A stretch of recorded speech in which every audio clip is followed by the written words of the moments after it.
Ever stop to think how much those little impulse buys on your phone are adding up to, and how many subscription payments are sneaking out of your bank account every single month? Before I started using Rocket Money, let me tell you, I had no idea. But the first time I logged in, I saved $435. I couldn't believe it. Rocket Money is a personal finance app that helps you find and cancel your unwanted subscriptions, monitors your spending, and helps lower your bills so you can grow your savings. I just love the dashboard. It shows everything in one place, even the subscriptions you forgot you signed up for.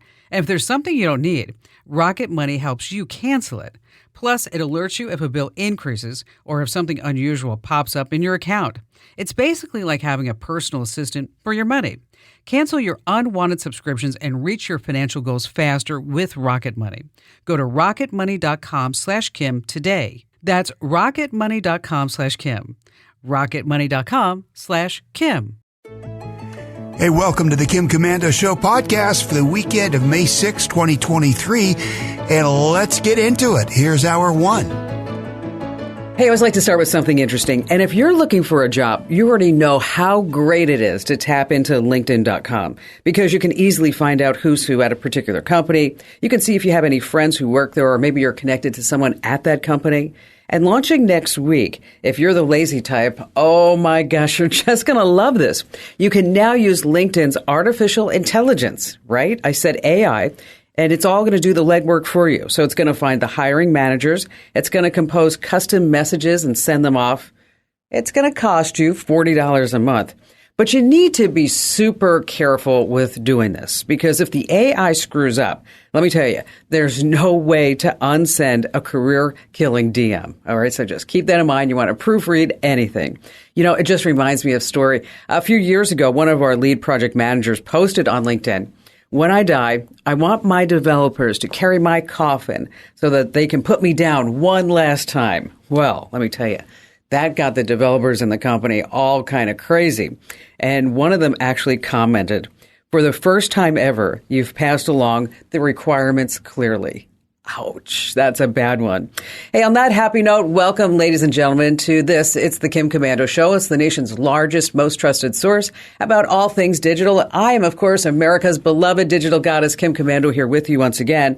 And a warm welcome to our new listeners. It's a pleasure to have you join us. And to our loyal listeners, I'm delighted to have you back again. And you can find the Kim Komando Show on over 420 top stations throughout the United States. And we're streaming in your favorite radio app. Just search for my last name, Komando. And if you want the complete, full experience, make sure you head over to the Komando community because that's where you can see and watch us do the show and listen, commercial-free, webcasts, podcasts. You get the message boards, all kinds of great things. Membership does have privileges. And if you're over 55 or you work in the police, the fire department, or you're any type of service personnel, you're a teacher, you also get 10% off. Once again, head over to Komando.com and hit that big old link that says community in the right-hand side. And a big hello and salute goes out to all of our listeners in the American Forces Network Radio, reaching over 375,000 U.S. service members, serving in 175 different countries and 200 ships at sea. Get the Kim Komando Show. And I know you have at least one digital dilemma that you need a hand with, and that's why I'm here for you. And our T-Mobile Unlimited listener line is now open at 1-888-825-5254 is the way to join us. And if you want to, you can always drop me your questions over at the site. I'm happy to help you with those. And head over to Komando.com, and once again, in that right-hand corner, there's a link that says Email Kim. All righty, every single day I check out 30 different websites to make sure you're up to date on all things digital. And here are the top 5 things that you need to know right now. Have you downloaded any Chinese apps? Well, any app from or owned by the Chinese government has to hand all over that data to who? You know, Communist Chinese government. Now, these apps are super invasive. We talked about TikTok a lot of times here on the big show. You know, it collects your search and your browsing history, your facial ID, your voice prints, your text messages, your photos, your location. Yeah, they spell it all out in that privacy policy that nobody ever reads.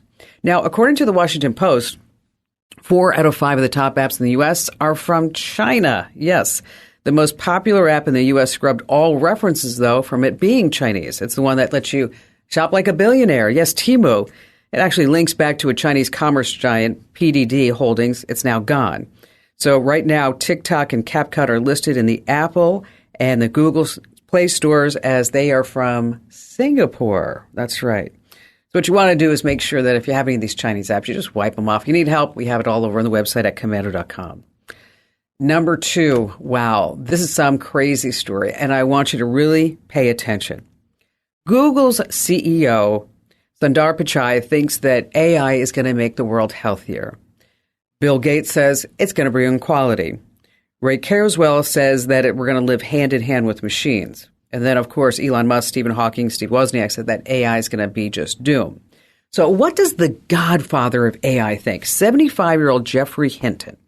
Well, he invented the tech behind GPT and Google's Bard.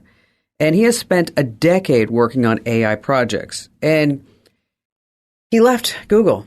He said, you know what? I don't like what this is doing. He compared himself to Oppenheimer and the atomic bomb. He says that in the wrong hands, this fast intelligence of AI robots are going to be used for evil. Here, listen to what he says. Oh, I think it's quite conceivable that humanity is just a passing phase in the evolution of intelligence. We are all just a passing phase, meaning that humanity is going to be gone. Here, listen again. Just listen again. Oh, I think it's quite conceivable that humanity is just a passing phase in the evolution of intelligence. You know, isn't that frightening to think? Okay, we're not going to see it in our lifetimes. It may not happen in our children's lifetimes. But a few generations from now, maybe humans won't be on the planet. Wow. That's something to really think about, isn't it? I mean, these Hollywood movies, you know, they spelled it all out. It seems to be happening. All right, moving on, closer here to Earth, let's talk about number 3, Amazon Clinic. Amazon doesn't provide the care itself. This is their new healthcare service, but it's a middleman between you and the people who are going to treat you. And that's where these privacy problems that I want you to know about before you sign up with Amazon Clinic begin. Now, they say they're all compliant with HIPAA, and we all know what that is. Now, when you sign up for treatment through Amazon Clinic, you also authorize all of those who share your protected health information with Amazon.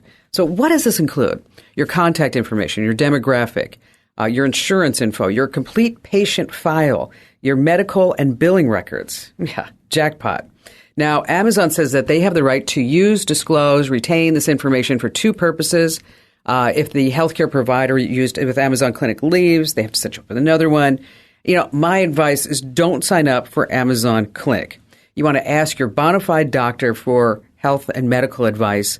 I don't want you to turn over your most sensitive information to a company that is known to play loose and fast with your data. And you know, Dr. Pepper, remember, he's only a physician. I had to throw that one in there. All right, coming in at number 4 or 5, some days at the office are super slow. That's right, we're talking about remote workers. And there's a new survey out this past week from Visier that says that 43% of people who are working at home, about 10 hours a week, they do what's called productivity theater. What is that?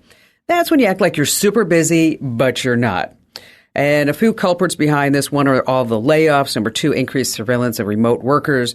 And then 3, people are saying, hey, we want you to come back to work, to the office, folks. Come on. COVID's over. So the most common act of productivity theater is responding to an email when it's not urgent, attending a meeting that you don't have to attend. Okay, I would hate to do that.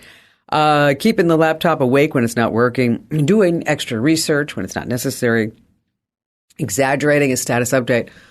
OMG, I am so busy. But it didn't mention this one. Composing an email, but sending it out the next day automatically, because you do this now at 7:30 in the morning, so everyone says, wow, look at him. He's up early getting things done. Way to go. And this, finally coming in at number 5, are you ready for some chess boxing? Okay, I saw the story. I knew I just had to pass it along to you guys and gals. Chess boxing is apparently an English sport that's pretty old, and it's making a comeback thanks to YouTube. Here's how it goes down.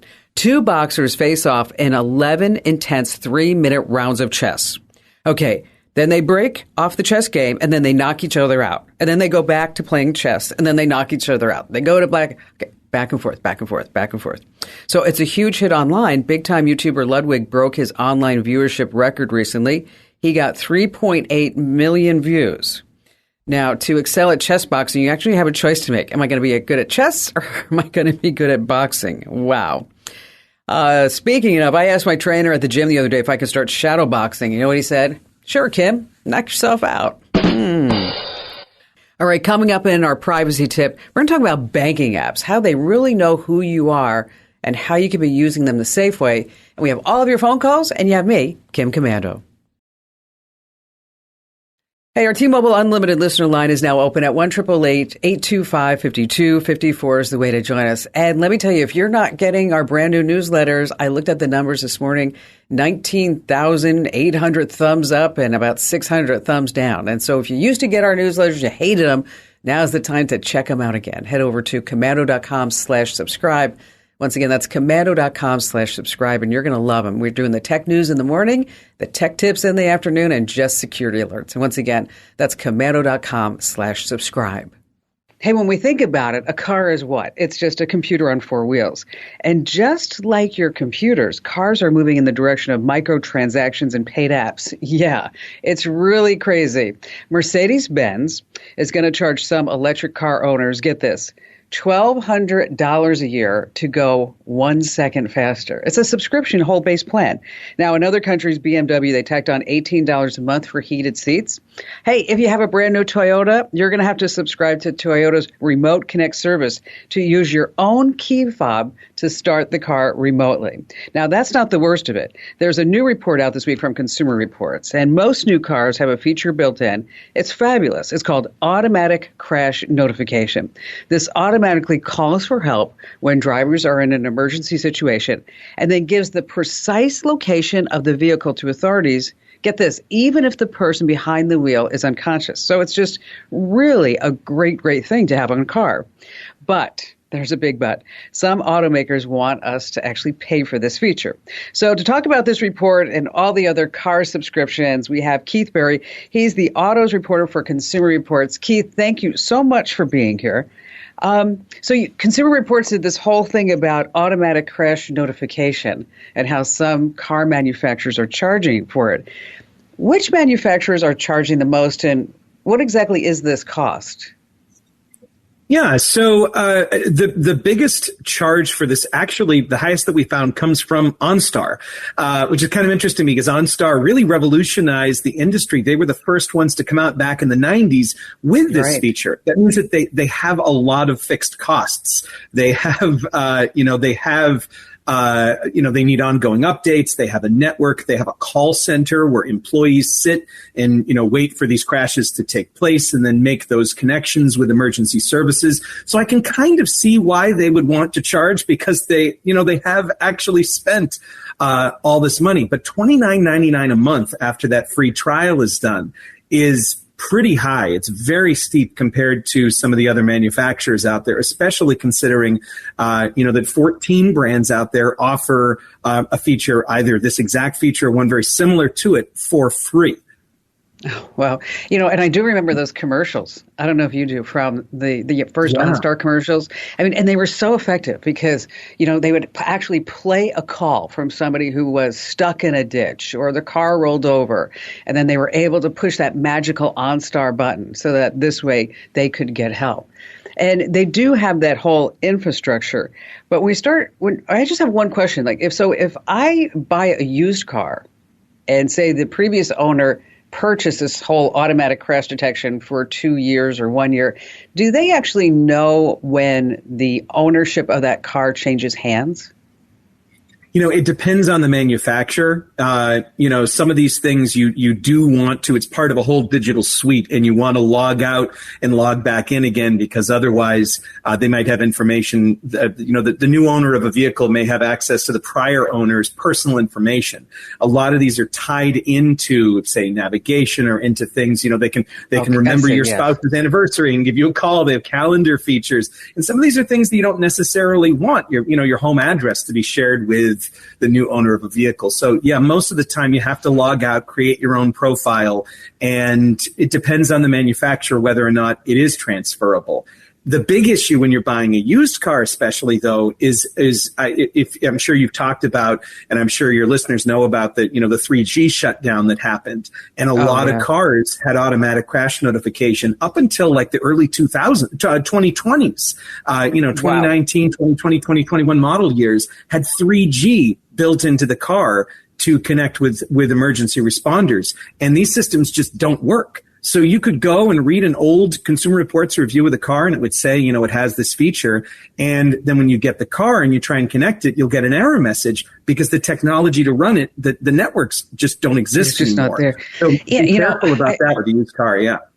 I probably jumped ahead. I'm sorry about that.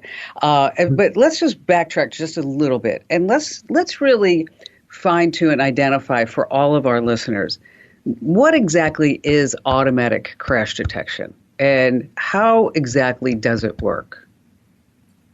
Yeah, so once again, it depends upon the car, how it specifically works. And sometimes it even depends upon where you're located and how advanced the 911 system is. But in general, what it does is the computers in your car can tell when an airbag goes off. And it will use either your paired cell phone, paired over Bluetooth, or it'll use a built-in phone connection to either call 911 directly or call sort of an emergency call center. And that's kind of what you were talking about with those old OnStar commercials. And, CR did a survey of about 2,000 adults in March 2023, and we found that 51% of Americans say it's either extremely or very important that their next vehicle has one of these features. So people like them. They're mandatory in most countries, but in the United States, they're not. And there's this huge variation in how much they cost, how they work, how they run, and it really is up to the automaker. But what also is kind of cool about it is that, even if you are conscious and able to call 911 yourself, some of these systems have an even more advanced feature. They can look at data from the car's computer and send it to the 911 operator. So, so your car has sensors that can tell how many people are in it based on the seats. It can tell if the airbags have gone off. It can tell how fast the car was going at the time of a crash. So say the car says, hey, this crash happened at 60 miles an hour. There were 4 people in the car and all the airbags went off. 911, send all the ambulances you've got and let the local trauma center know to open up an OR because they might have someone who needs some help right away. And that, 15, 20 minutes, it could be the big difference. We've talked to folks in like trauma centers and EMTs and emergency medicine doctors, and they've said, yeah, this can actually make a difference in terms of patient outcomes in a crash. Wow, this is such great stuff, Keith. How about you stay with us for just a few minutes? But here's the deal. I got to take a quick break to make sure that we pay a few bills here at the show. And when we come back, I want to talk about EVs and switch topics just a little bit. I mean, just 3% of all vehicle sales in 2021 were electric. So I want to know, what are the best EVs we should be looking at? And which are the ones that you all tested over at Consumer Reports? So we have that coming up, as well as our tip about security and banking online that you definitely don't want to miss. And then we have more of your phone calls, and you have more of me, of course, Kim Komando. All right, if you're just joining us, we've been talking to Keith Barry. He is the autos reporter for Consumer Reports.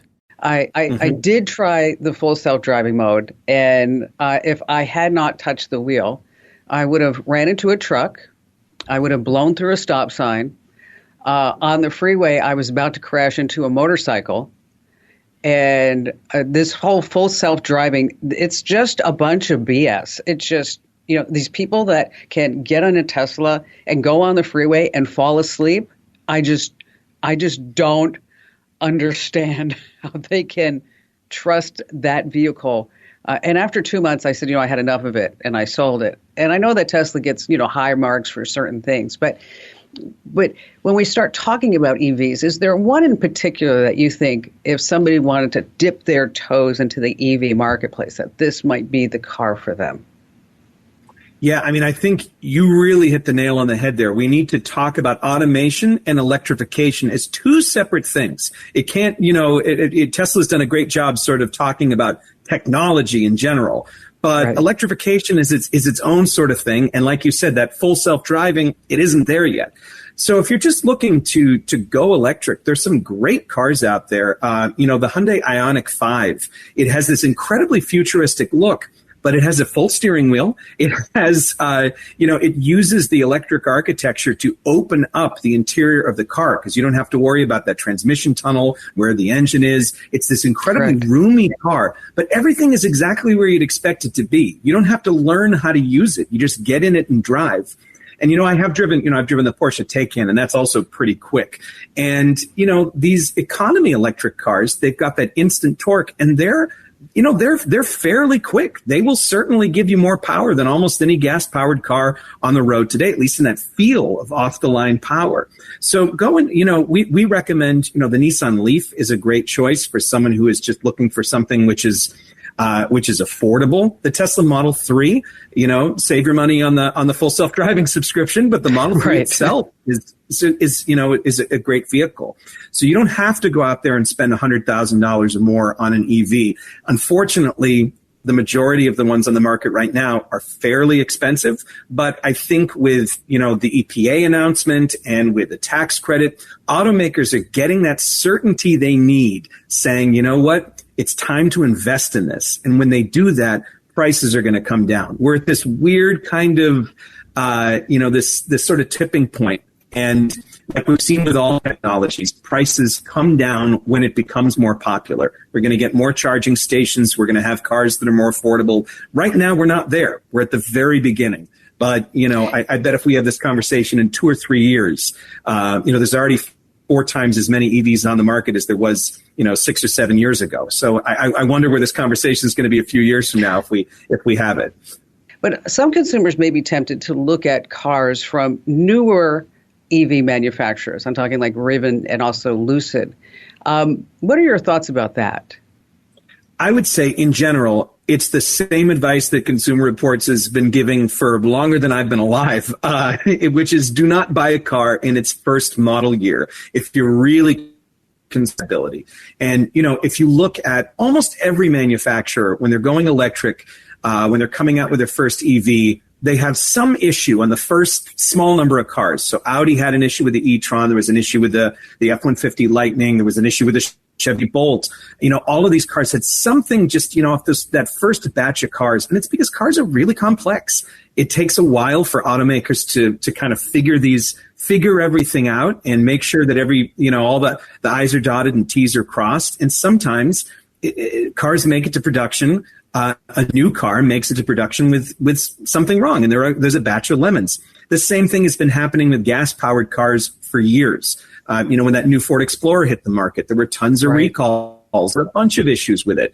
And then, as the years go on, things get better. So I would say, if you want to be the first in your block with something and you think that's really cool, that's your choice, and you can certainly do that. And I might be that kind of person myself, but if you are worried about a car or issues right off of, right from purchase, you might want to wait. And it's no coincidence that the vehicles, the EVs that are recommended by CR are the ones with that sort of solid reliability history that have been on the market for a couple of years and that we know a little something about, and that the automakers have been able to kind of shake out the bugs and make sure everything is working. So, hold your horses, wait just a little bit, just a year, and get that car after all the bugs have been worked out. Well, it's no great secret. I mean, if you want to have an unbiased report on anything, it seems like, you go to Consumer Reports. I do personally myself. I mean, I've had a Consumer Reports subscription for I don't know how many years, because anytime I want to buy anything, whether it's a refrigerator, it's a lawnmower. I mean, before I do anything, I don't look at Amazon reviews because who knows if they're fake or not, obviously, is that I go straight to Consumer Reports. Hey, Keith, thank you so much for being with us and sharing all your know-how. And anytime you want to come back on the show, talk about anything automobile related, you're always welcome. Thanks for being here, Keith. Thanks for having me. So if you're in the market for a new car, you really need to pay attention to all of these subscriptions. I mean, Audi wants you to cough up $260 a year for dynamic lighting, right? BMW, it's not just those heated seats. If you want a dash cam, that's $19 a month or $430 for the life of the vehicle. Okay, you can get a cheaper one on Amazon, just saying. Cadillac's hand-free driving system goes for $25 a month. You know, I already talked about Mercedes, that $1,200 a year to go from 0 to 60 1 second faster. Oh, Porsche's anti-theft protection, $280 a year. So again, the bottom line on all of this is that if you're in the market for a new car, make sure that you know exactly what it's included with the car and then what's going to cost you more afterwards. All right, let's talk about your banking apps. This seems to be a question that we get asked a lot here on the show and also online and in social media. So how do you know that your banking app is really working? What exactly is your banking app doing? So the Wall Street Journal reports that banks are using really sophisticated methods to make sure that you are who you are when you are in fact using your banking app, which, by the way, you always want to make sure you set up two-factor authentication and you don't want to do your banking on a unsecure wireless network. I'm talking about a cafe or an airport or hotel, what have you.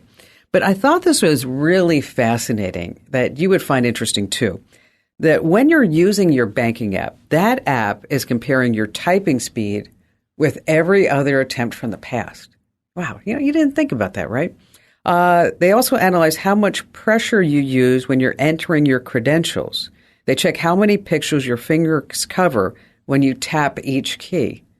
That's really something. So obviously, if you have a big fat thumb and all of a sudden a little skinny thumb comes on, it's going to be a big red flag, right? The four biggest banks in the U.S., Bank of America, Chase, Citibank, and Wells Fargo, they all support Facial ID and Touch ID for Apple devices and Fingerprint ID for Android phones. And as I mentioned, they also offer two-factor authentication. But here's the deal. For some reason, oh my gosh, it's not always turned on by default. So it's up to you, yes, the consumer, the banking customer, to make sure that 2FA is actually turned on. So in case you're wondering how to do that, we have all the steps that you need for all the big banks over at Komando.com. That's Komando.com. And when you're there, just hit the link that says Kim Show, and then you'll find all the steps that you need to make sure that you have 2FA turned on, because I don't know, I just find that really strange that it's not turned on by default, or at least makes you want to turn it on by default. All right, still to come, we're going to be talking about some ways that you can remove some images that may be online about you, and you're like, that wasn't a good picture of me, or wow, that was me at a frat party years ago, and I'm not that person anymore because now I'm a dad with 3.2 kids. So stay right where you are here with the Kim Komando Show. Hey, listen, if you're not following us on social media, you're missing out. This way you can stay up to date that way too. So wherever you hang out on social media, Instagram, Facebook, Twitter, Pinterest, LinkedIn, you name it, I'm always at Kim Komando. Michael in Augusta, Michigan. Hi, Kim. I got a little bit of a situation that I'm trying to figure out. Okay. Unfortunately, I found my mother passed away on the 30th of March. And sorry. That's okay. She passed peacefully, which was good. Anyhow, she has a Facebook account. And so I had access to the Facebook account via the phone she had, which was on my account. So when all was said and done and the way it was set up, she didn't want any kind of hoopla, no memorial, no nothing. And so I had requested my sister. She kind of took it over, her Facebook thing. She thought she had access to it. Well, I would like to delete this Facebook account. So I had a conversation with my sister, and she said that unfortunately that Facebook wanted to send a message to the phone that I had already shut off and deleted the number because it was on my account and I don't need to pay for it. So now I'm trying to figure out, how do I shut this Facebook account off? And I don't have access to it. I don't know how to get a password. I don't know how to change a password. I'm at a point where I'm thinking I'd like to get rid of it because that information's out there, still in the cyber world. And I listen to your show quite frequently, and I have learned some really unique things. And I don't want people having access knowing that she's passed and getting any kind of information on her, and then maybe trying to buy some, charge some, create an account somewheres or whatever. So I really want to delete this, but I don't know how. Well, fortunately, it's not that hard to do, really. If you wanted to keep it, just in case anybody else is listening, and I get that you don't want it, is that you can actually memorialize your mom's Facebook account. Right. And when you memorialize it, that's basically the account is all preserved, the content, their photos, their videos, their posts, but the account's no longer active. And nobody else can see it who is not already friends. And then there's a tribute section. And since the account is no longer active, no one can log into it or make changes. That's if you wanted to just keep it out there as just, as a memorial. But I get that you don't. So what you can do is ask your sister. She's already on Facebook, right? Which she is, yeah. So she can report the account to Facebook as a deceased person's account, okay? And then Facebook is going to require proof of your mom's death. And then from there, the account can be deleted. What is that proof? It's either a death certificate or an obituary. Right. So to do this, just tell your sister to head over to the Facebook Help Center and search for deceased person's account. And then that's where you can fill out that form to report the account to Facebook that, as I mentioned, that your mom has passed and she wants the account deleted. And they're going to ask for some type of proof, obviously. But again, that's the Facebook Help Center. Deceased person's account is what you want to search for. And I will just tell you, because when my mom passed, I actually kept all of her stuff up and running until I had pretty much, because I was the executor of the estate, pretty much a lot of that stuff just taken care of, because you're right, so many things are tied to that phone number, and not just Facebook, but maybe some other banking information, whatever. So my advice too is that if you can keep that deceased family members, your loved ones' phone, email address, whatever, going for as long as you need it until all this stuff gets settled. It does make things a lot easier, because all those two-factor authentication codes go straight to that email address or go straight to that phone. Michael, if you need any help afterwards, and thanks for listening to the show, I certainly appreciate it all. It brings up an interesting point. I mean, you need to take steps right now, because let me tell you, we are all going to die. Okay. I know it's a sad fact, but between taxes and death, they are both inevitable. So what you need to do is think about, how are you going to leave people information about all of your digital assets, your online accounts? And so, like, for example, maybe you want to create and use a password manager. So this way they have a master password. And this way you can also share that master password with anybody that needs to have access to it through your estate. Now, if you don't want to use a software password manager like RoboForm, which, by the way, if you go to roboform.com/Kim, you're going to save 50%, is that, yes, you can use a password book. I know they sell them all on eBay and also on Amazon.com. And it's a book, right? And you're going to put this with your state documents, and you can list all your passwords that way. But just keep in mind that if you change your passwords often, which you probably should be doing, that book is going to be out of date. Now, we just talked about Facebook and how this gentleman wanted to get rid of his mother's account. Now, if you do have a Facebook account, they do allow you to set up what's called a legacy contact. So when you pass, this legacy contact will have access to your account. Of course, they have to provide proof and credentials, and then they can set it up as a memorial site, or they can delete it if that's what you want that person to do. So just keep this in mind, that as you're putting together everything that you need for your physical stuff, right? Just keep in mind that you want to make sure that you cover all your digital stuff as well. All right, we all change over time, don't we? And it's frustrating to look back on maybe your frat party and now you're not that person anymore, and that's what people see when they Google search your name. So how can you get rid of those pictures? First off, if the photo is being hosted on a website, just reach out to the webmaster and ask them really nice, say, hey, you know what, can you do me a favor and take down that photo?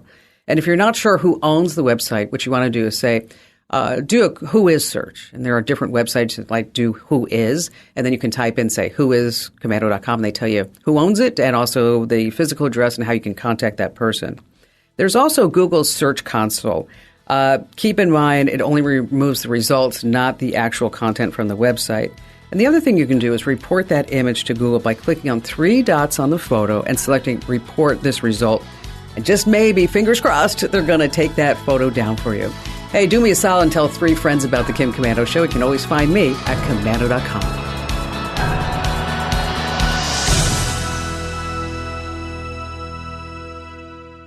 If you own a home, listen up. This is scary. The FBI is warning about a crime on the rise, home title theft. And it doesn't happen the way you might think. No break-ins, no stolen keys, just a forged signature on a single piece of paper filed with the county. In minutes, criminals can transfer the title out of your name, then use your ownership to drain your equity or even sell your home. The worst part, most people don't know what's happening until they get collection or foreclosure notices in the mail. That's why I trust Home Title Lock. When you visit HometitleLock.com/Kim, you'll get a free title history report and a 14-day free trial of their $1 million triple lock protection, including 24/7 monitoring of your home's title, urgent alerts to changes, and if fraud does happen. Their U.S.-based restoration team will work to restore your title, covering costs up to $1 million. Don't wait. Protect your home and equity today. Get your free 14-day trial at HometitleLock.com/Kim. That's HometitleLock.com/Kim. It's the Kim Komando Show podcast for the weekend of May 6, 2023. Thank you for being there and being a Komando community member. Here's hour 2. I always like to start with something interesting, and there's always new tech lingo being thrown around. Are you ready for it? Star bathing. What do you think that star bathing means? All right, taking a bath under the stars? Kinda, almost. HipCamp is this campsite booking platform, and they say they are just seeing a surge in folks that are looking for campsites with clear skies. No city lights to ruin the view, just clear, deep black skies. Now, this star bathing, it encourages you to look inward as you gaze up to the celestial bodies into the skies. You know, I sometimes get nostalgic about all the great camping trips I used to go on with my mom, my dad, my brother, and my sisters. Then I just take a deep breath and I smile because I realize that that's all just past tense. Sometimes I just crack myself up, I swear. Hey, on that happy note, welcome to this. It's America's largest, most trusted source about all things digital. I'm Kim Komando, America's beloved digital goddess with you.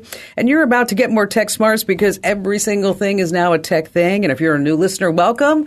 And if you're a loyal listener, welcome back. And you can find my award-winning show on over 420 top radio stations across the United States. And if you're wondering where that might be near you, is we have a station finder map over at komando.com. And you can also find us as a podcast, as a webcast, 24/7, 3 months worth of archives over inside the Komando community. You can sign up right now over at komando.com. You get a free 30-day trial. And after that, you can save some money if you're over 55. You are a cop, a firefighter, a service personnel, or teacher. And again, you can sign up right now over at komando.com. And a special shout out goes to all of our listeners on the American Forces Network Radio, serving more than 375,000 U.S. servicemen and women in the Army, the Navy, the Air Force, the Marine Corps, the Coast Guard, and the Space Force in 175 different countries. Love you guys and gals. And I'm sure you have at least a few questions I can lend a hand to. And that's why our T-Mobile Unlimited listener line is now open at 1-888-825-5254 is a way to join us. I check out at least 30 different websites every single day to keep you informed about the top 5 must-know things in the tech industry. And coming in at number 1 is this totally bizarre story. You're not going to believe this. Get a load of this. An Arkansas woman had an interesting side hustle. She sold 20 boxes of stolen body parts to a man she met on Facebook. Well, Candace Scott was a mortuary worker, and part of her job was to transport, cremate, and embalm donated remains to send over to the University of Arkansas Medical School for students to examine. Well, not all of them made it over there. From there, she took to Facebook to find a buyer. Didn't take long.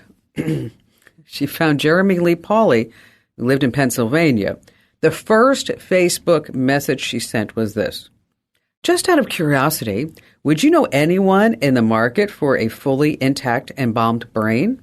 He said, "Yeah, me." So apparently over the next 9 months, she shipped Polly a whole bunch of different body parts, brains, hearts, lungs, skin, other things that we're just not going to talk about on a family-friendly show. You get my drift. And she sold these parts for $11,000. Now, luckily, the pair of nutcases were indicted. Talk about a dead giveaway. Number 2 is the password dying. Finally, yes, thank you. I'm so tired of passwords, aren't you? I mean, how many times do we have to do a password reset every week? Well, Google says, yes, we are here with something that also Apple's been announcing and rolling out as well, passkeys.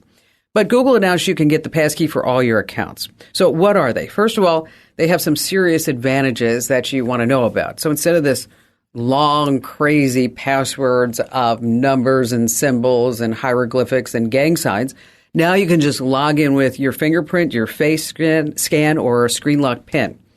The biometrics are all doing the work. So you have to use your fingerprints, face prints. And Google says that all these are now stored locally on your device, so you don't have to worry about it. They're not putting it aside some big database. And Apple says the same thing, by the way. So in case you want to try it out, here's where you need to go. It's kind of a funky address, okay? It's the letter g.co /passkeys. Once again, that's g.co/passkeys. Or you can just go to google.com/passkeys. All right, coming in at number 3, oh my gosh, stop falling for these scams. Big security researcher, Krebs Security, this past week found out that some 900,000 folks who wanted a job at the USPS had their data leaked. And these wasn't just some lost in the mail application, it was a data heist. See, the USPS promises great pay, regular salary, increases health care and a pension, and you're sitting there like, that's fabulous. You know what? I'm going to look so hot, so smoking hot in a USPS uniform. So you go ahead, you go to Google, you type in USPS employment, and then lo and behold, you see this page, people like delivering packages, everybody's happy, and it says you can make over $72,000 a year with great federal government benefits, but all you have to do is pay us for training, postal exam prep, and coaching, and if you don't get a job offer within 30 days of the interview, we're going to give you your money back. It's all a big scam. Stop falling for it, okay? You always want to apply with the company directly. And by the way, the postal exam is 100% free. And if you want a job at the post office, guess where you need to go? USPS.gov/careers. That's right. Number 4 on our list of 5 things is a bit of a shocker. Talking about Gen Zers. As it turns out, this generation who has grown up on all kinds of technology is saying, we need to make the doom scrolling, the social media stop for some parts in our lives. And this is interesting to me because my son is a Gen Zer, and I noticed that he has the volume turned off on his phone, and he doesn't get any notifications except for me because I'm his mom. No notifications from Snapchat, Instagram, TikTok, or whatever else he may be using at that particular moment. Be real. And I asked him why, and he said, you know, Mom, because it started taking over my life. And so now what I do is I just check in on my social media 2-3 times a day. That's it. And so I feel like I can actually get things done. And he's not alone. And as it turns out, a lot of folks are taking it to the next level, getting rid of the smartphone. The CMO of Nokia said sales are growing across the board for flip phones. Yes, I did say that. The Wall Street Journal said one teen said that we were talking about how we felt like slaves to our phones, robots who scroll and scroll, even when we're out at parties. They all went to Walmart and they all bought flip phones. And so what are they buying? The TCL Classic, doesn't have any bells or whistles. The Nokia, that's right, the Nokia 2780. That phone's going to last forever. That's right, my Gen Zer, he just wants a phone. And I was thinking about, I was going to tell him a joke about Social Security, but then I sat back and I realized he's probably not going to get it. And this, coming in at number 5, are you a Nextdoor meanie? Yes, I know a few people like that. You know, Nextdoor, you go onto the platform, you complain about your dogs. Nextdoor neighbor's dogs just barking, or that woman who's going so fast through the neighborhood. Yeah, there was a post about that. I thought for sure, I'm like, oh my gosh, I hope they didn't catch me. And it wasn't me. I was thank goodness. Well, the reason why I bring this up is AI now has a new feature called Assistant. That's right, Assistant. It's going to suggest you to be nicer. So let's say you put on Nextdoor, I can't stand my neighbor's dog. It barks all night, keeps me awake. My neighbors are just jerks. What should I do about it? Well, the assistant is going to kick in and say, hello, neighbor. I've been having trouble sleeping lately, and I was wondering if anyone has any advice to deal with a noisy but really beautiful dog in our great neighborhood. Oh, my gosh. Speaking of Nextdoor, my libertarian neighbor sold his entire collection of Star Trek memorabilia on eBay. And I was thinking, like, here, you know what? I thought he totally believed in free enterprise. I know. I heard you laugh at that one, too. All right, coming up in just a few moments, I have a special interview that you definitely don't want to miss. And in our privacy tip, we have 5 ways to lower your energy bill this summer using technology, and we have all of your phone calls, and you have me, Kim Komando. Hey, our T-Mobile Unlimited listener line is now open at 1-888-825-5254 is the way to join us. And just a quick reminder, I love to hear from you. You can always drop me a note. I read every single one at komando.com. And in the upper right-hand corner, there's a link that says Email Kim. Annie McGrath's life changed forever in 2018 when she lost her 13-year-old son, Griffin, to the dangerous pass-out challenge. It's one of those stupid social media challenges that we've talked about here on the show. And these challenges are really popularized by these social media platforms and on these social media platforms like TikTok and Instagram and Snapchat and YouTube. Now, since then, Annie has taken it upon herself to protect other children from suffering the same fate as her son and also protecting these families. A quick YouTube search turns up about 36 million results for how to play the pass-out game. That was reported by Time Magazine recently. Hey, Annie, thank you so much for joining us. And I'm so deeply sorry for your loss. And I'm sure it's just been a complete nightmare since 2018. Yeah. Can you share with us a little bit about your son, Griffin? I mean, what kind of guy was he? He was an amazing kid. He was a popular, wicked smart. He had just won 3rd place in the National Science Bowl contest. He was a speed Rubik's Cuber. His best time was 8.7 seconds. He was a baseball player. He played the drums, we were running around. He had 2 activities after school every night. We were running around till 9 at night and on weekends. He was in so many extracurricular activities. He had perfect grades. He played the drums. He was starting a garage band with his friends. He was very busy. It can really happen to anyone. He was a happy kid and just really loved life. He didn't mean to go anywhere. That's why these challenges are so horrible. They may be the smartest kids in the world and can get 3rd place in the National Science Bowl, but they never really think that they might actually get hurt. They think they're invincible. That's kids. Their prefrontal cortex isn't developed. Lately, it's the Benadryl challenge, the NyQuil chicken night challenge, all dangerous. It's the same thing. Kids try and do these things thinking they're funny. Did you see it? Try it. And then they're getting hurt and they're dying. And the pass out challenge is all over the place. It's thousands of kids. What's the response that you typically get from, say, a YouTube or Instagram or Snapchat or TikTok, or when you report when you see these things? How do they just send you a canned note back and say, we'll look into it, or is there really some action? No, I every single day I go in, I search for videos of kids actively choking themselves. So actively choking, and I report them. I've been reporting the same ones for 4 years, every single day. And they're not taking them down. I get a little thing saying if it violates our community standards, we'll take it down. And then it's up 4 years later. So they're not even trying, because I reported it thousands and thousands of times. Now there's no human looking at it to see. It's horrible. It's negligent, for sure. So you just spoke to the Senate because you're trying to help Online Safety Act for kids. Yeah. Talk a little bit about that. What exactly is it?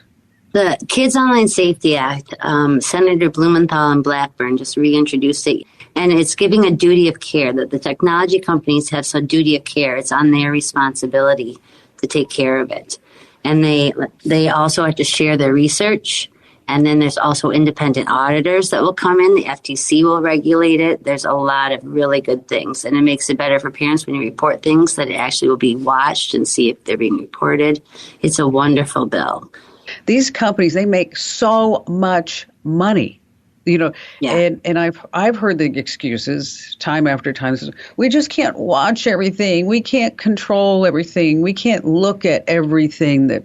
Well, then, you need to come up with a different business model. Okay, because you're just going to have to figure this out, because kids' lives are in danger. And they don't have the developmental resources yet to discern what's good and what's bad. And of course, we always can encourage all the parents to talk to their kids, and you can put up all kinds of parental controls But the parental controls are those that, I mean, I don't know if you tried those with Griffin, but if kids want to get around them, they're just going to get around them.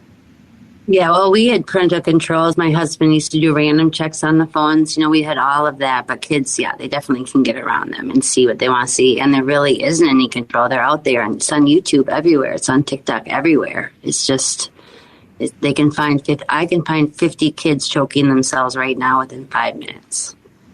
It's horrible. Yeah. What advice do you have for parents that have, you mentioned 8-year-olds, which is so, gosh, they're such babies, such little tiny people.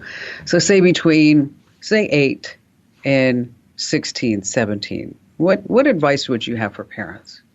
Well, I think just look at your kids' phones if you can, you know, just be on top of it and have the hard conversations of, like, we knew our kids. We caught them doing the cinnamon challenge. We saw the can of cinnamon on the counter. My daughter did the Kylie Jenner lip challenge. You know, we talked to them and said, don't do those, but we didn't know that there's some that are deadly. And it's like, if I had known, if all of us parents, there's, you know, the group we're in, we're up to 1,385 that we know of. It's so many. It's like if we had known, we all wish we had known. If we had known, we could have sat our kids down and say, now, wait a minute. I know the Tide Pod and stuff, but let's sit down and talk. And this child died. Don't try that one. And just to really hope that you're like the little mosquito in their ear that reminds them, you know. But I think that's really smart advice. He's still with you. And he's proud of you. And I am too. And if there's anything I can do to help you, I just want you to know I'm always here for you. Thank you. I appreciate that.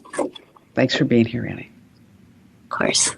Okay, the thing you have to always remember is that social media is not going to watch your child. And you need to have open and honest conversations about the risks of these online challenges. You want to monitor what they do. So what kind of tools can you be using? Of course, there's Apple Screen Time. And also Windows has a similar feature if they're on Xbox or on a Windows PC or laptop.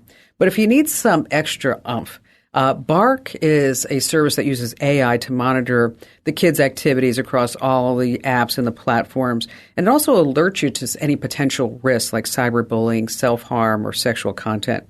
Custodio is also a little bit different. They actually tell you if they're looking at disturbing content online. So just know that the tools are there.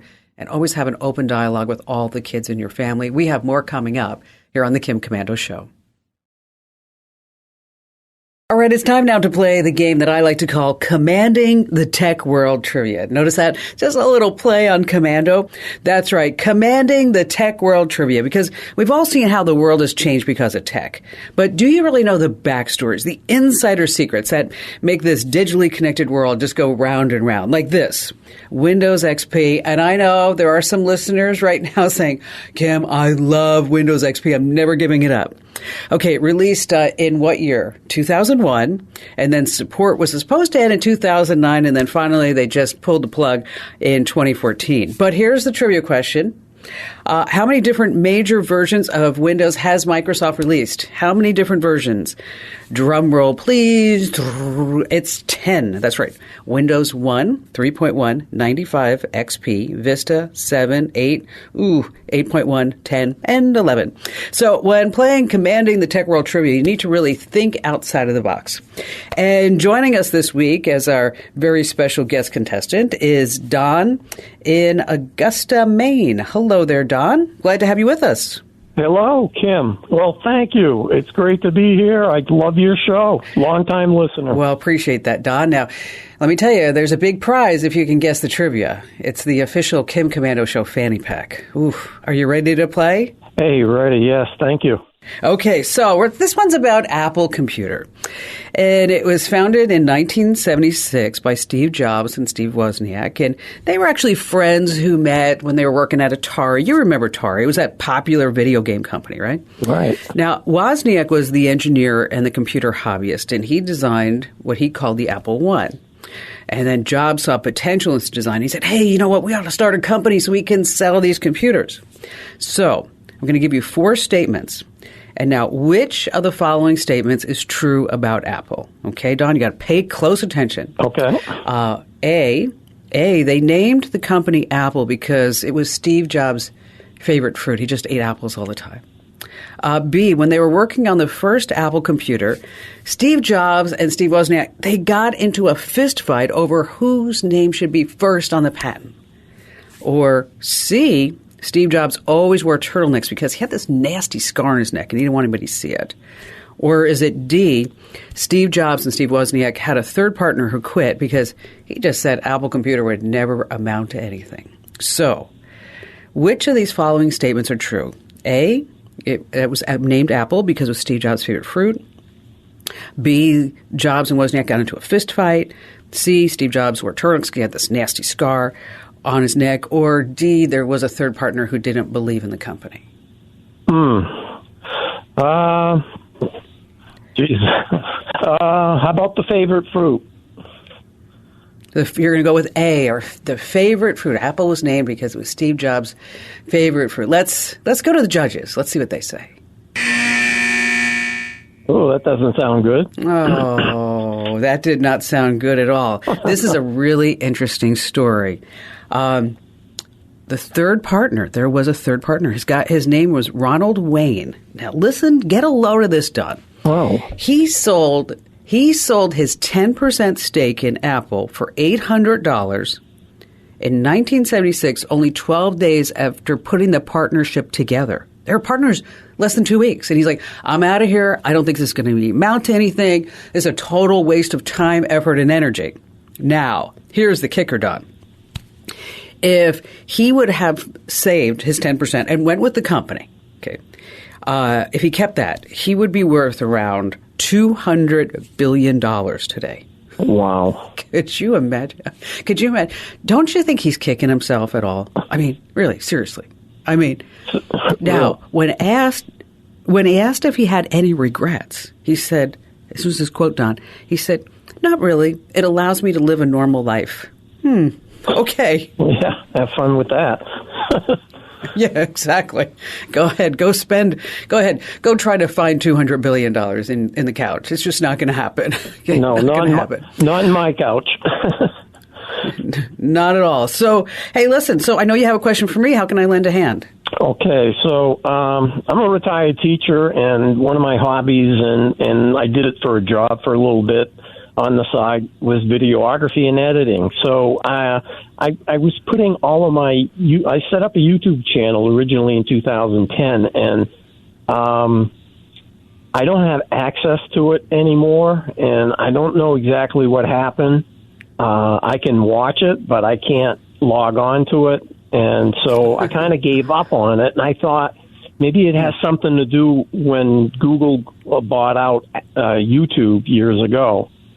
And I'm not sure that's it, but now I've got another account, which I linked to the old account, so I can keep looking at the videos. But I really would like to be able there. I got over 40 videos on there from highlights from weddings and shows and different things that I've done, and I'd like to be able to. Sure, and you want to get your videos back. You want to get them, have control over those videos, right? Exactly. Instead of just being a viewer, you want to get in there and say, hey, these bad boys are mine. Okay. Yeah, exactly. And so, I wish I had a magical wand, Don, that I could just say, poof, Don gets all of your videos back. This is fabulous. But unfortunately, that's not the case. But I can tell you 3 things that you can try. Great, okay? Great. Number one is that you go to the YouTube sign-in page, and then there's always this forget your password. And that's where they're going to reset the password to your email address or your phone number that is associated with that account. Okay. Now, if that doesn't work, then the YouTube account might be tied to your Google account. And then you can try to recover it through Google they have something called the Google account recovery page. And 3, and I know this is really a horrible, horrible thought, but you can try to contact YouTube support. I know they're going to ask you to provide information to confirm your identity, help you regain access to your account. But, they keep these accounts locked down for a reason, so that this way if you had a YouTube account and somebody was able to have access to it and just upload who knows what kind of videos that might be out there, that might be really detrimental for you and your brand. And so that's why they make you go through a whole bunch of hoops to get their accounts back. So you got 3 ways. Number 1, hit that forget password feature. 2, try to recover it through your Google account, and that's in the Google account recovery page. Or 3, contact YouTube support for any help. Now, if you strike out in all 3 places, Don, okay, we are not going to give up. So if you try all 3 and it doesn't work, just shoot us an email back, and we'll see if there is something that we can do to maybe get that account back for you. And I'm sorry you didn't win the official Kim Komando Show fanny pack, but you're always a winner in our book because you got through, and we had a great conversation. All right, energy prices are high, and they are going to get higher. But luckily, there is tech that you could be using to save some money on your energy bills. Let's start with smart thermostats. Yeah, they've been around for a long time. But if you're not using one, you're totally missing out because it will actually set the temperature for you based on when you're there. And you can even pair it with your smart home assistant so that as you're coming and going, the air conditioning is going on and off. Now, there's also smart sprinklers. Maybe you've never thought about this. Is that why have the sprinkler go off if it's been raining? Yes. So these smart sprinklers, they automatically know the weather conditions wherever you're located. And they also know the best time of day that it should be watering to get the most out of the season. Here we want to look at Rachio 3. It creates these zones and these schedules and that hyper-local weather. And they're about $200, and you can install in about 30 minutes. Smart plugs, that's where you can set up your set-top boxes, your gaming consoles, even your older TVs. You can get 4 of these smart plugs for less than $38. And they also work with Alexa and Google Home so you control anything plugged into it hands-free, which is super smart. Light bulbs, yes, not just LED bulbs. We're talking about smart bulbs. You can remote control them. You control them in an app. You can create timers, schedules, so the lights turn off when they're not needed. Say if you're watching TV, or maybe you just turn off all the lights at maybe 10 o'clock or 11 o'clock at night. And finally, smart shades. I don't know if you ever thought about this, is that Ulex modular shades, they have this remote control, and you can also connect them to Alexa and Google Home. So again, you can set schedules and let the shades come down during the day when you're not home so that this way, yes, that energy bill is lower. So for more information as well as direct links to all the products that I just mentioned, head over to Komando.com, and when you're there, hit that link that says Kim Show. All right, still to come, ChatGPT. If you've been using it, there is a big privacy setting that they just unveiled that you need to know about it. I'm going to tell you more about that, and we have more of your phone calls here on the Kim Komando Show. Linda in Chicago, Illinois. Hi, Kim. Thank you for taking my call. My husband has listened to you forever, and I'm a relatively new fan, so I have a lot of catching up to do. Thank you. Well, thank you. I'm traveling to Israel in June. It's a bucket list trip for me, and I'm not sure what type of adapter or converter I need for my iPhone. And I was also wondering if you had a recommendation on a portable phone charger for me. Oh, sure. Not a problem.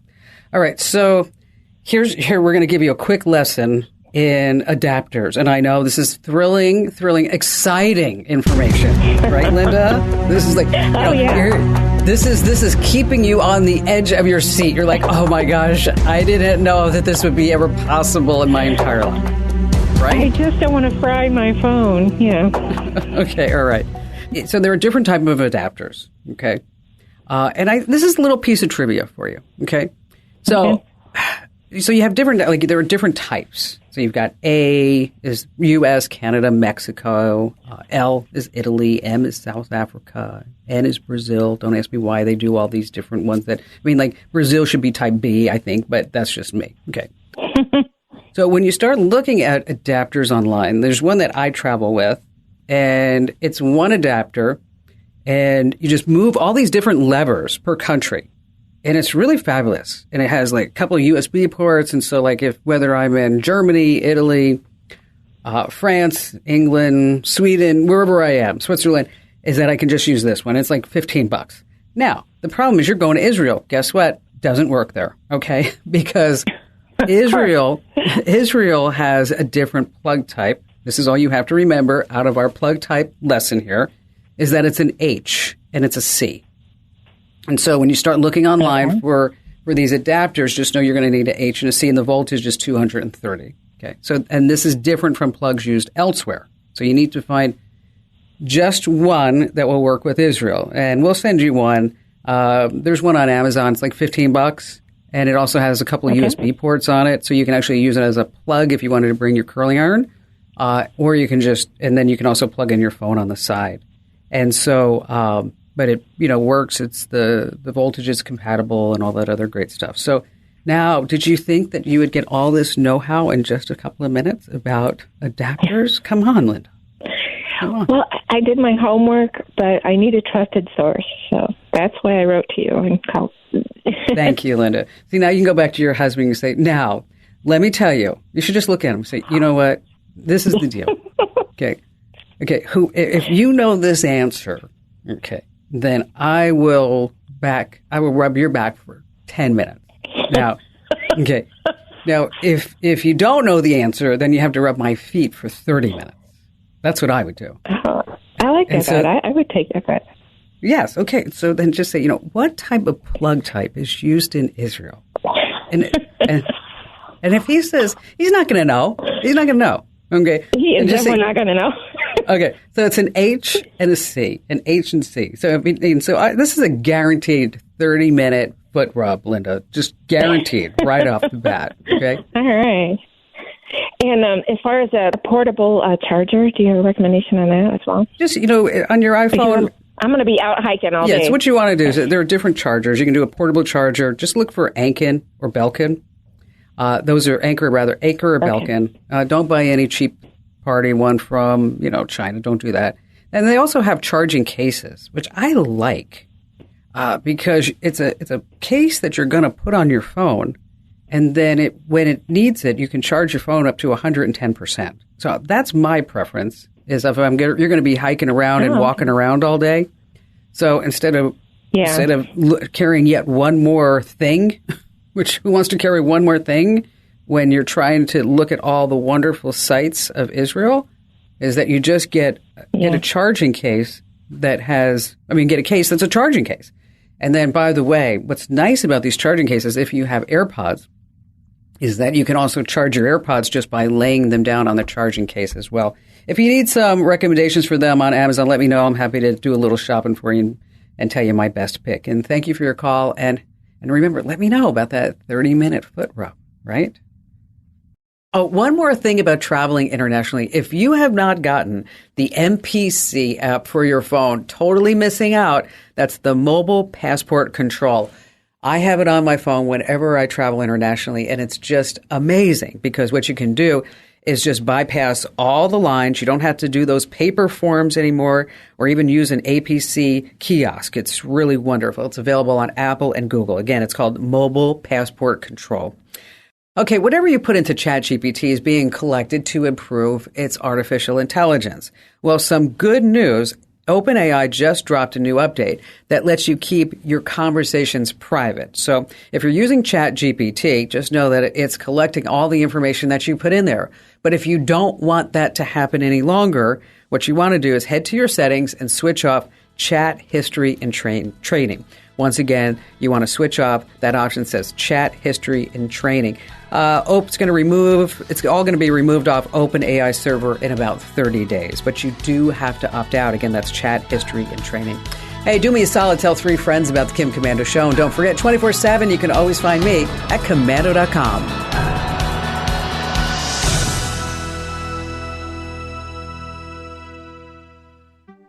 It's the Kim Komando Show podcast. Thank you for listening. We're up to hour 3 for the weekend of May 6, 2023. I always like to start with something fun, and this is great news if you've cut the cable, but you also have an Amazon Fire Stick, maybe an Amazon Box, or an Amazon TV, because they just announced that over 400 free channels will be added in just a couple of months. You're going to get free local and national news. That's always a big question here on the show. Sports, travel, cooking, and these old TV shows, yes, like Perry Mason. Now, the catch is It's free, so what is it? You're so smart. Yes, commercials. Now, in case you want to check it out, just look for the free tab on your Fire devices menu, and that's where you can set it up.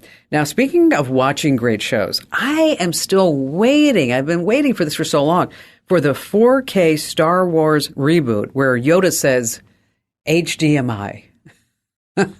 Yes, I know. That was a good one, too. I know it. And on that happy note, welcome, ladies and gentlemen. I'm Kim Komando, America's beloved digital goddess, and you have tapped into the nation's largest, most trusted source about all things digital. You can find our show in over 420 top stations across the United States. And in case you want to get the complete, full experience, head over to Komando.com and sign up for the community, because you can watch us do the show. And you can also get the show as a podcast commercial free. And it's just a few bucks a month, and it also has a 30-day free trial. So you can see if you love it, and I sure you will. Head over to Komando.com and sign up for the community. There's a yellow button in the upper right-hand corner. All right, get ready to level up your tech know-how, because in today's world, almost everything is considered tech. So whether you're tuning in for the first time or you're a returning listener, we're so excited to have you with us. And our T-Mobile Unlimited listener line is now open at 1-888-825-5254. Once again, is the way to join us. And I know you have a ton of questions about something digital, and I'd really love to help you out. So if you don't want to give me a call, just head over to the website in the upper right-hand corner. There's another button for you to pay attention to. It's the one that says Email Kim.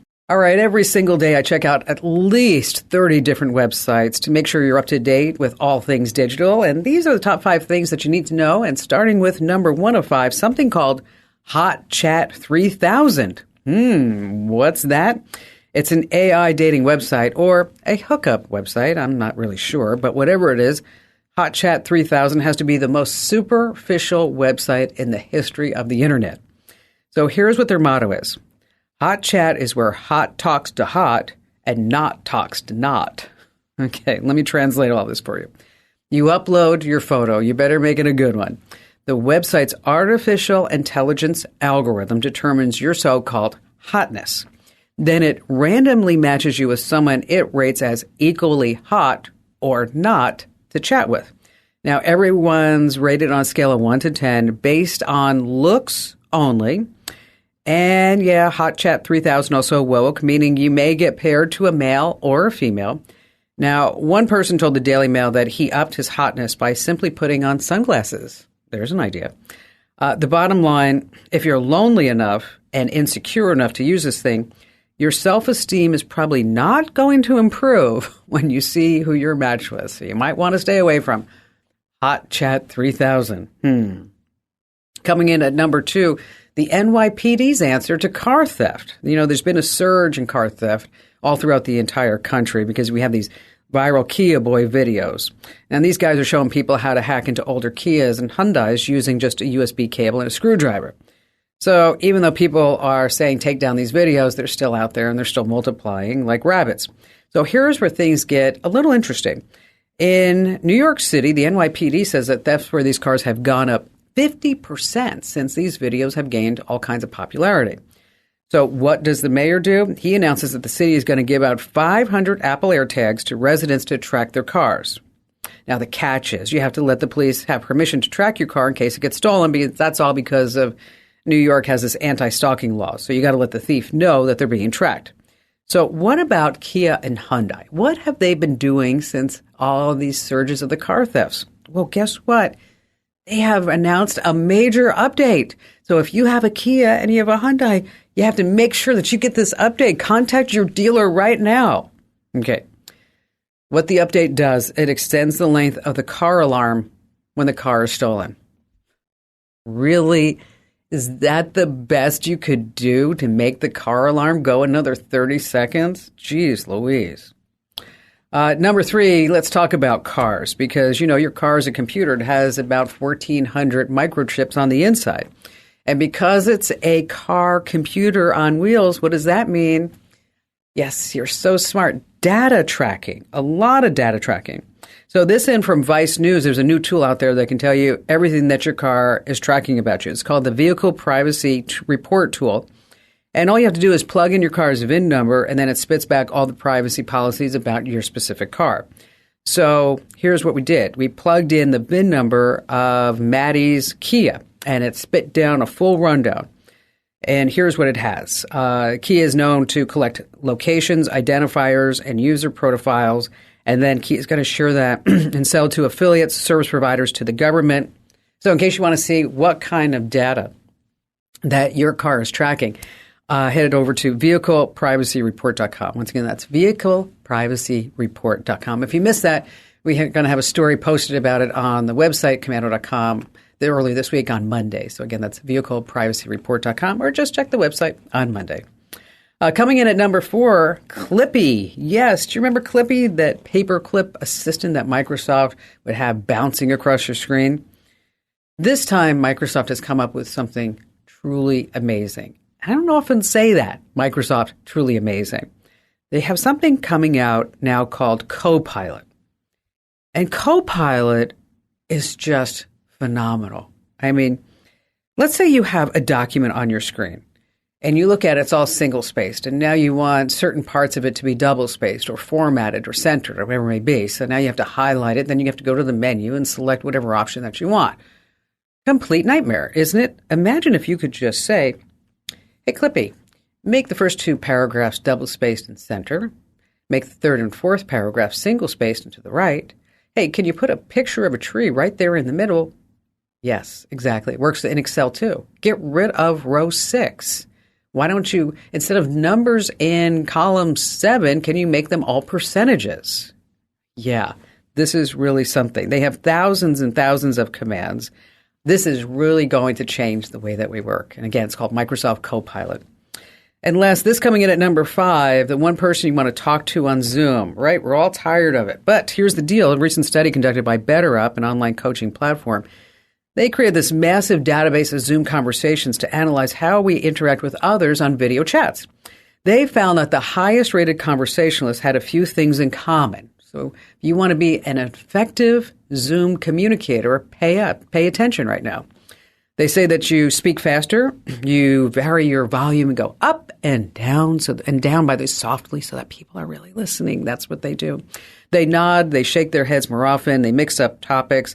They actually are more intense. But instead of feeling drained after these conversations across all age groups, people feel so happy speaking with them. So the next time you get on a Zoom meeting, act like a wild and crazy guy or gal. Shake your head, be active, be intense. And it reminds me of this joke. You're going to love this one. An Englishman, a Frenchman, a Spaniard, and a Dutchman are all on a Zoom call. And their boss asks, can you see me? And they respond, yes, says the Englishman. Oui, says the Frenchman. The Spaniard says si, and the Dutchman says ja. So altogether, it's yes. Yes, oui, si, ja. Good one, right? Yeah, I know. All right, coming up, in case you're going to be traveling, we have some great travel apps that you don't want to miss. And also, if you're going to be selling an old phone, factory resetting it just isn't good enough anymore. And we have more of your fantastic phone calls and me, Kim Komando.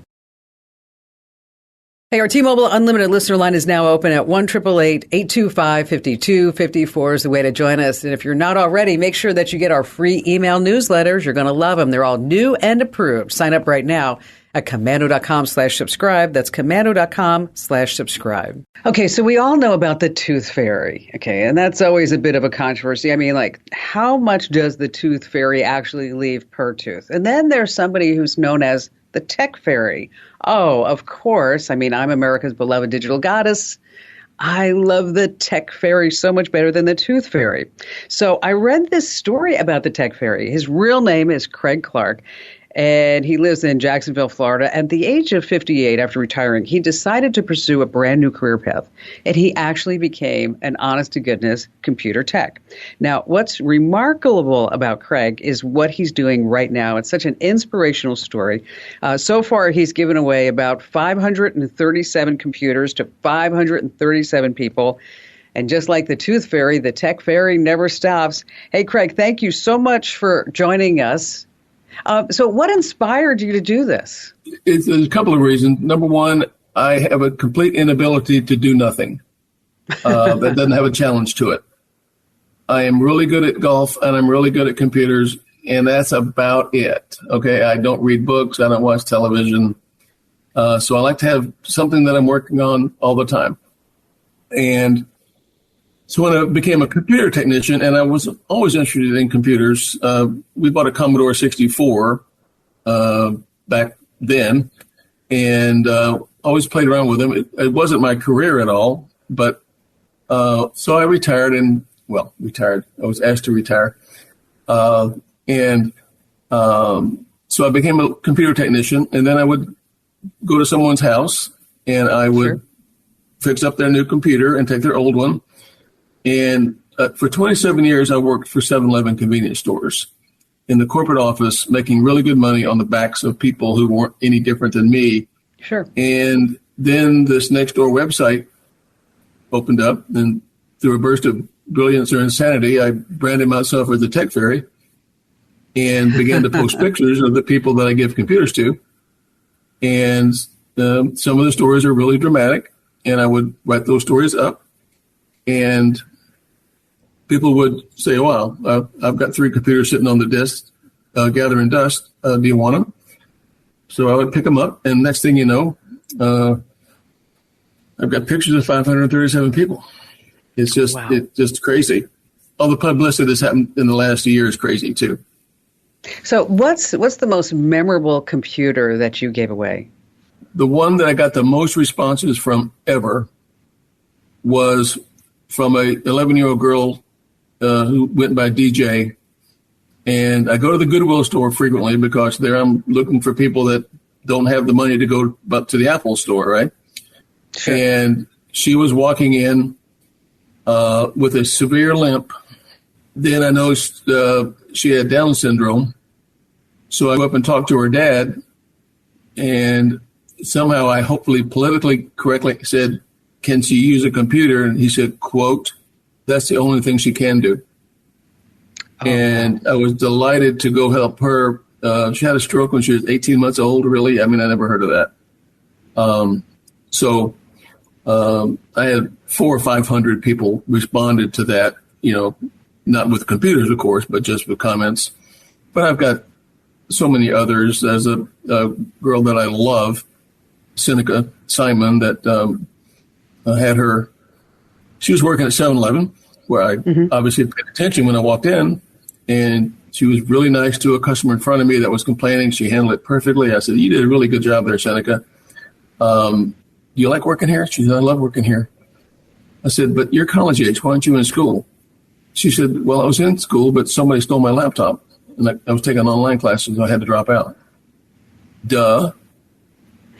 That was easy for me. Yesterday, I pick up a sandwich at Wawa, which y'all don't have out west, but it's a big convenience store chain that has beautiful food, subs and stuff like that. And I see Kelly behind the counter, whom I'd given a computer to 4 or 5 months ago. Right. And I walk in, and she says, oh, my God, I was just talking to David about you. I said, what? She said, yeah. He's going to try to get his GED, and he wants to enroll in Manatee Tech College, and he doesn't have a laptop. And I told him there's a guy that comes in here occasionally that gives people laptops. He gave me one. And within 2 minutes of finishing that conversation, I walk in the door. So 5 minutes later, he's in the front seat of my car, and I'm giving him a nice little HP laptop. Wow, that's amazing. So, I mean, that's just the way it works. It's crazy. And it really gives you that, I know for me, it gives me like this warmth inside that I was somehow able to give back. When you put your head on the pillow at night and you look at yourself in the mirror, you're like, you know what? That was really something good. People think I'm a lot better than I am, at least on the Nextdoor app. They say, oh, you're really great. But I'm pretty good. And the number one story is Nicole. She was in the recovery program down in Sarasota. They've been there 2 years, recovering addict, and she's brilliant. I mean, I just love this woman. Somehow she got a college degree when she was on drugs. She's 29 years old at the time, and I said, all right, Nicole, when you graduate, and she graduated August 2nd of 21, I'll have a laptop and a printer for you. Well, that'd be great. Okay. Well, on July 23rd or something, like a week before, I get a call from one of my repair customers. Says, Craig, I know you work with people that are struggling and need help. Do you know anybody who could use a car? This woman had been in drug rehab for 2 years. And I said, yeah, I kind of do. It was a 2011 Mazda 3. She could have sold it for $10,000. And nope, she gave it to me. I gave it to Nicole, and she drove off to a new life. She enrolled in an ecumenical college. They paid her tuition. They hired her, and she had a little girl. Yeah, that's story number one. I love Nicole. She just is fabulous on so many fronts. I think you're pretty fabulous yourself, you little tech fairy, you. Thanks for joining us, Craig, and telling your story. And I'm sure it's been an inspiration to a lot of folks who are listening that, you know what, you can go out and you can make a difference in so many people's lives. And it's not just their life, as you said with Nicole. It's the next generation, too. And thanks for being here. Pleasure's all mine. Hey, just want to tell you, if you have an EV, Google Maps just rolled out some new ways that you can search for EV charging locations wherever you're located.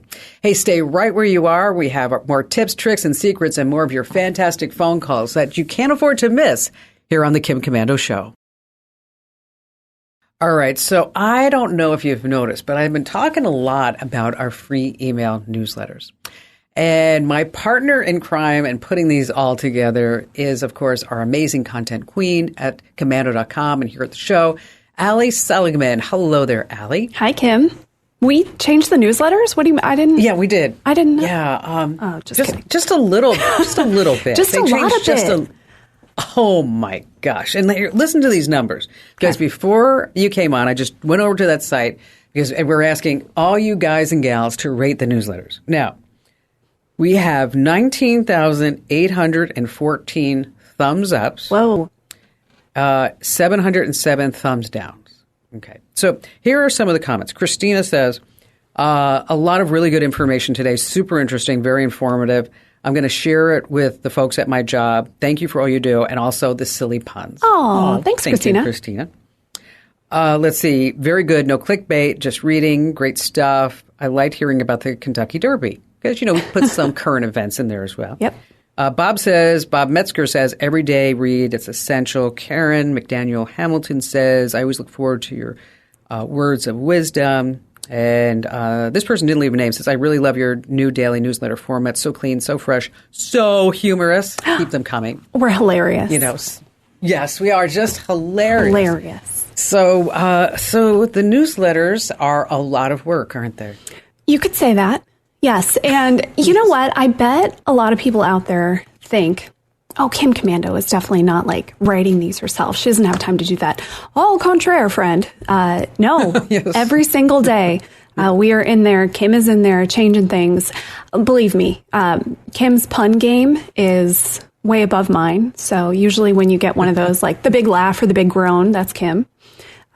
Well, I liked yesterday when we put the thing about the bourbon and whiskey, and you're like, I have no bourbon or whiskey jokes or Kentucky Derby jokes. I just have nothing. Someone, please. And and then I sat there, I looked at it, and I said, okay, if you were on the whiskey diet, you'd lose 7 days. And I was like, okay, that's funny. That's funny. So tell everybody who is just too shy. Maybe they don't like getting an email every single morning that's going to increase their tech know-how. Tell them some things that they've been missing. You've missed a lot, pals. You need to get in there. One that is, I think, appeals to lots and lots of people right now, ways to save money, right? And one of those things, as someone who just booked a flight across the country, flights are expensive right now. How much did you spend? How much was it between Phoenix and New York? Oh, almost $1,000 for two. Wow. Yeah. Okay. Yeah. I remember I used to live in New York and would fly back and forth. I remember when a round trip for one person was $300. So it's up there. It's up there right now. So how can you save some money on flights? We addressed that in the newsletter. One, there's a really cool new feature if you use Google Flights. On some flights, not my New York flight, sadly, they will guarantee the price. So that means if you book it through Google Flights, if the price goes up, they'll pay you back that money. That is pretty darn good. Nice. We've got some other tricks in there to save. By the way, if you are always on like Kayak, Expedia, those kind of sites, don't book through there. Here's why. If you book through Google Flights, you're not going to face the same non-refundable stuff that you would using one of those third parties. Annoying. Oh my gosh. Yeah, so annoying. And then, and then it's also a nightmare trying to change. Awful. Like, if you need to change your flight, it's like, oh, well, no, you can't really talk to the airline because you booked someplace else. Yeah, to them, you basically don't exist. It's crazy. A couple little pro tips for you. If you are booking a flight, the best day to do that, Sunday. And if you don't want your flight to get canceled, or you're worried about, is this going to get delayed, get the earliest flight you can. That is definitely what I did when I booked. And I realized when I was booking this one, I don't think I'll ever do a red eye again. Nope, not worth it. You know what? It's not. So what time are you leaving? At 6 or 7? Yeah, early in the morning, but not so early that we're going to have to wake up in the middle of the night. Oh, yeah. That's good. Yeah. Because that's always super annoying. It is. That's crazy. All right. What else did they miss? Calendar tips. I loved these. We called them party tricks.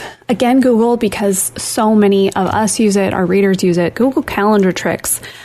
You can change all your events to different colors. If you are a visual person, maybe all of your work stuff is red, all of your personal stuff is green, whatever you want to do. There's a goals feature, which you taught me about, Kim. This is awesome, and I didn't know. Okay, it's May. Perhaps you forgot about your New Year's resolution to read 20 books this year. Oops, it's not too late. You can get back to it. And this actually helps you schedule in time to do stuff you want to do, whether that's exercising, get in your steps, read a book, whatever it is. That is the goals feature. You can add attachments to your meetings. I don't know if everybody knows that. So if you are the person that's always like, oh, I forgot the agenda, sorry, or I know I needed to talk about this, but I am now digging through my email and I look super disorganized. Oh, 100%. Because you're always looking at it and you're like, okay, wait, I just need to get that. I need to get that deck. Let me go get the exactly. deck. Like, so when you set the calendar invite, just attach it right there. It's so much easier. And one I love, I use this all the time. There are so many little shortcuts. Just type in cal.new if you have Google Calendar.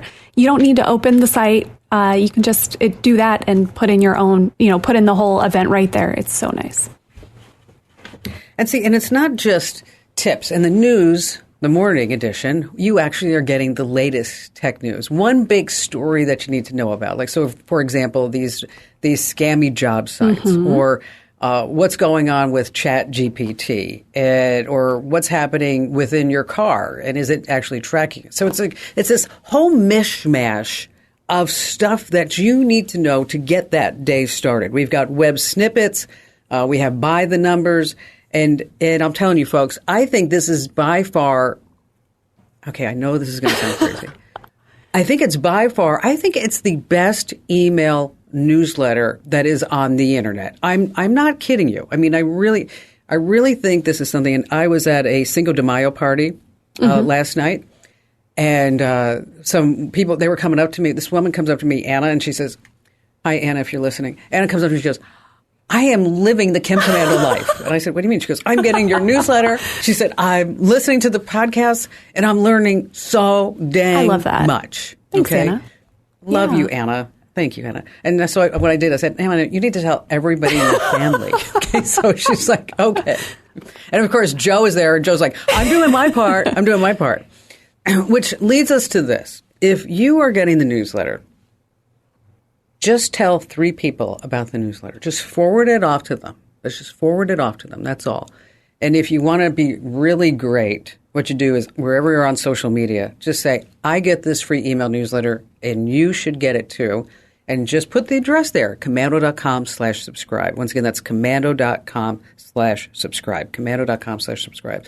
Now, Allie, you have to go because you need to do Sunday's newsletter and Monday's. I know. It's a lot, isn't it? It is, but it's worth it because, just seeing that feedback makes it totally worth it. And if there's anything you want to see in the newsletters, you can always just reply, let us know, and we'll get that in there. Yes, that's it.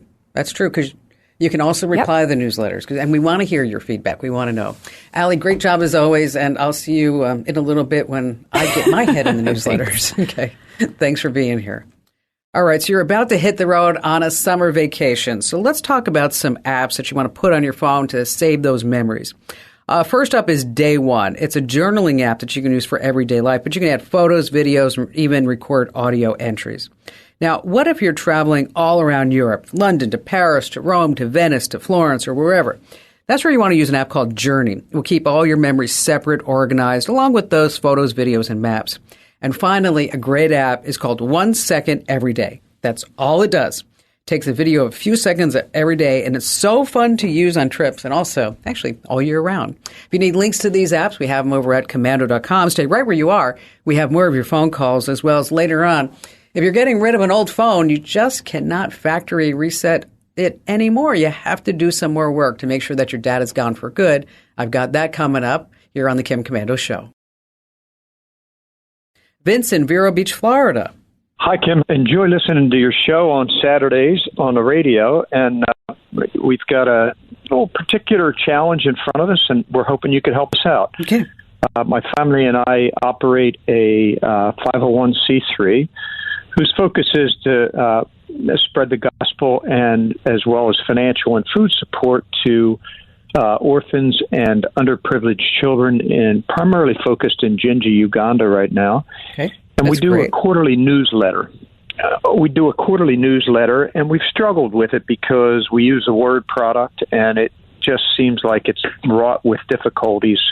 Things bounce around and jump around, and so we're looking for a new application. We don't have a huge mailing list. We've got probably 200 people, but we're looking for some that can handle pictures, that can handle text boxes, and that is user-friendly. I primarily do this on an iPad Pro. I certainly could use a laptop that I have if that was important, but typically have used a iPad Pro for that.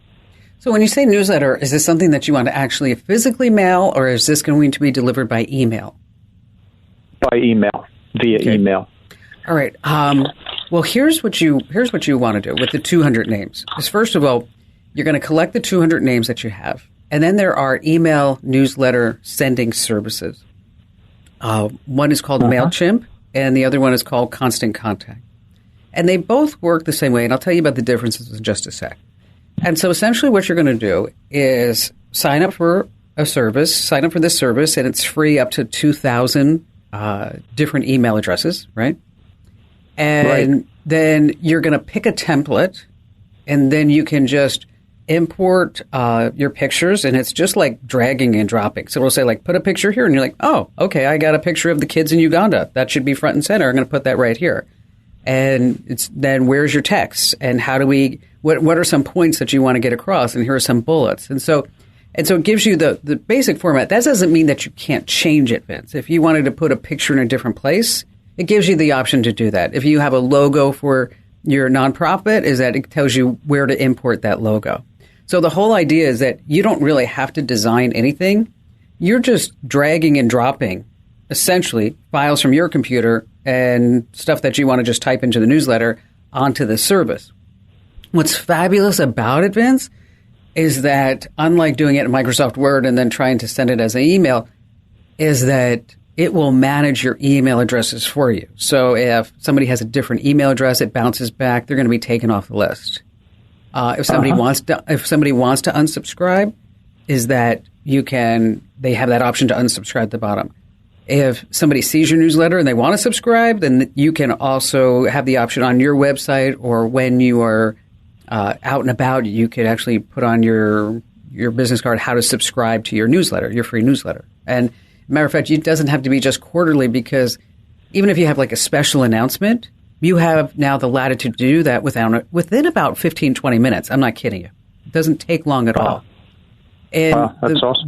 The other beautiful thing about this is that when you are using these services is that it's not up to you to figure out, like, oh gosh, I hope it looks really good on an iPhone versus a Pixel phone versus a Galaxy tablet versus an iPad. Okay. Or, oh my gosh, I think it's going to look horrible on a desktop or on some other type of device, even if they're reading it on their television. So it will handle all that's called responsiveness. Now, after you send the newsletter out, is that you get instant results, data back. Who opened it? Who forwarded it? Who got it but didn't open it? And so you can see how effective that your message is getting across. Make sense? Yeah, perfect. That sounds awesome. So is there a difference between MailChimp and Constant Contact, or you recommend one versus the other? Well, MailChimp is, I think, easier to use. And so I would start with MailChimp. Again, it's absolutely free up to 2,000. If you find that those templates are not anything that you want to look at, you're like, oh, I can't really find something that I need here, that's when I would go over to Constant Contact. I've tried MailChimp a couple of times. Most recently, I don't know, probably a couple of weeks ago, when our sales folks said, we want to get something out about the brand new newsletters and that we're selling ads in the newsletters. And I said, okay, so I actually tried to do it in MailChimp, and then I'm like, I'm going to waste too much time trying to find a template, that I actually went over to Constant Contact and I found a template, and it made it a lot easier. So if you're looking for a wider range of templates, then I would say go to Constant Contact. If you feel like I'm just going to get this message out and dirty, good to go, then I would say, use MailChimp. But either one's really good. And it's just going to save you a whole bunch of time, effort, and energy. And Vince, thank you so much for your call. I'll tell you, using these email platforms like MailChimp and Constant Contact, it's so easy. And if you don't have email marketing for whatever business that you have, you're just totally missing out. So you just upgraded your phone. You want to trade in the old one to lighten that bill. But remember this, if you're looking to make some cash by selling your old phone, there are a few things that you need to do. Why? Because your old phone is like a mini computer. It has all kinds of sensitive information in there, like credit card numbers, bank account details, your passwords, private pictures. So you want to make sure all this info doesn't get into the wrong hands. Now, just hitting delete or doing a factory reset isn't going to cut it anymore, because now we have advanced data recovery software that can still pry open all that secret info on your phone. So to really, truly erase your phone, you got to do a factory reset and follow it up with a thorough data erase. That means you have to use specialized software such as iShredder or Secure Eraser. It overwrites the entire phone storage with random data just multiple times. And this process makes it almost impossible for anyone to retrieve your personal data. Hey, if you laughed or learned just one thing, make sure that you tell 3 friends about the show, and you can find me at Komando.com.